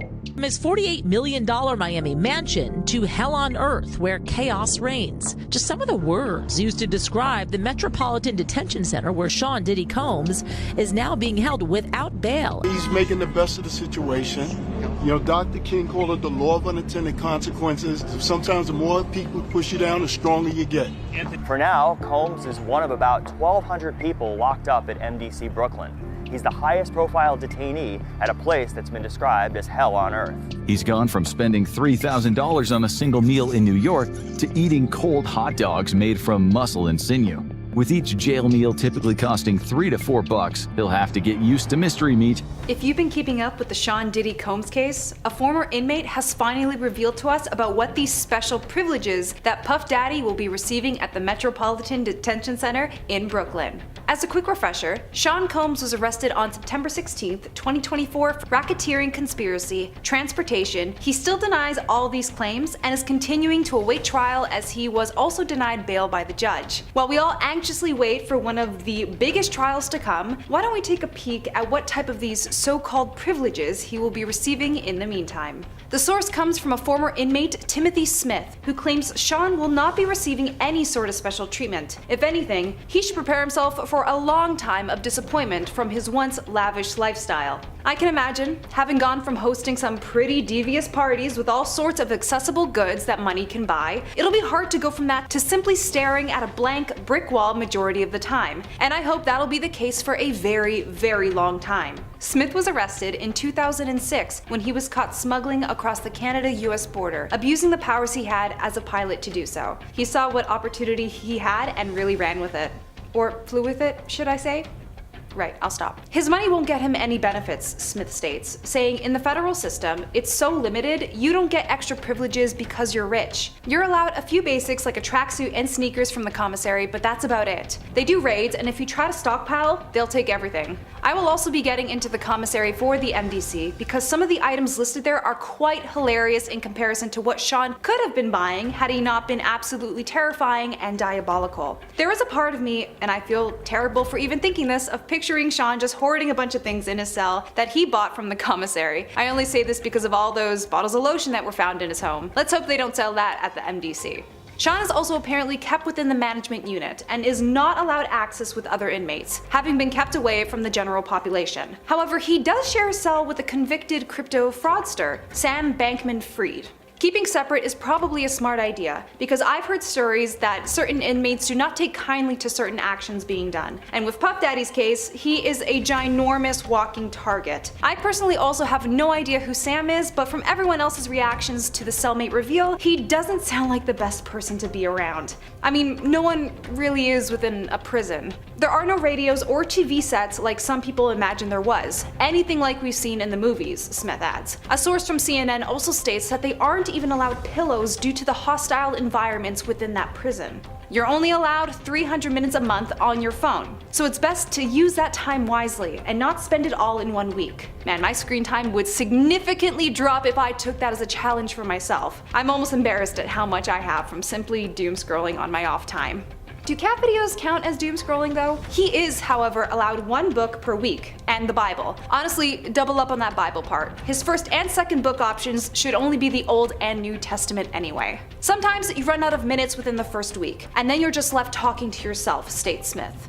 Is it bad to say I wouldn't have a problem with that? I talk to myself all the time, especially when I'm watching TV shows or movies where I have to explain the plot out loud to the non-existent people in the room. Anyone else? No? Just me? Right. Smith even tells us that Puff Daddy won't even be given the chance to negotiate any other sort of living arrangements while he's incarcerated. What would you even try and ask for? A PS5? You're in federal prison, my guy. Be lucky that they'd even allow you a handful of crayons and a piece of scrap paper for free. The only thing Thomas Smith could say to Sean was, accept where you are. There's no negotiating your way out of federal charges. And this is coming from someone who only spent a year there, to then having gone extended because of immigration issues. You've literally made your grave and somehow managed to bury yourself alive in the process. Alright, so what will Puff Daddy be given outside of what was already listed? Well, let's start with our wonderful food menu. This source comes from In Touch Weekly, stating Diddy will have his choice of purchasing a 6-pack of water for $4.50, decaffeinated coffee for $3.55, or powdered milk for $5.75. Hey, I get my coffee usually for $2.50 at the bakery down the street. Don't knock it till you try it, Diddy. But also, a pack of water for $4.50? Grocery stores in my area are selling them for $8. Count yourself lucky. They also listed a bit more other basic stuff such as sugar-free honey for $3.70, jalapeno wheels for $3.20, peanut butter for $3.15, chicken stock cubes for $1.80, Spam pouch for $1.50, unsalted crackers for $1.95. Amongst other small, various cheap options that our once almost $1 billion worthy artist will have to endure. But if he really wanted to, he could also splurge on a $9.95 rib steak meal. I wonder how that'll taste after spoiling your taste buds for so long on high-end quality meals. If the sweatpants weren't enough for our lavish inmate, he could always buy sweatshirts for $16.15, or a pair of thermal pants for roughly $8. In this Canadian weather, I'll take a pair of thermal pants for only $8. Are you kidding me? Now, what are the rules for visitors? I mean, aside from immediate family, I don't think anyone is going to be coming for a visit anytime soon for Puff Daddy. A TikTok account that goes by the name of Allegedly Speaking, great name by the way, goes through a bit of the dress code amongst other rules given for those who wish to come and see Sean in all his his jumpsuit glory. He is allowed 1 visitor each day at a specific time, and visits can only last 1 hour. The dress code states no sunglasses, no open-toed shoes, and no ripped jeans. They state that if Sean's visitors decide to use the bathroom during the visit, it's automatically over and they will be required to leave. If there are any children under the age of 4 that are brought, they must remain on the guardian's lap the entire time, no ifs, ands, or buts. As of writing the script too, Puff Daddy has also been denied bail a 3rd time. Apparently, 3rd time's the charm didn't work out for P. Diddy and will simply have to wait until his trial. Despite all of his efforts being compliant and doing everything he was asked of by the police, prosecutors aim to keep him there for a very, very long time. Having all the money you could ever dream of doesn't always buy everything after all. In fact, mo money, mo problems.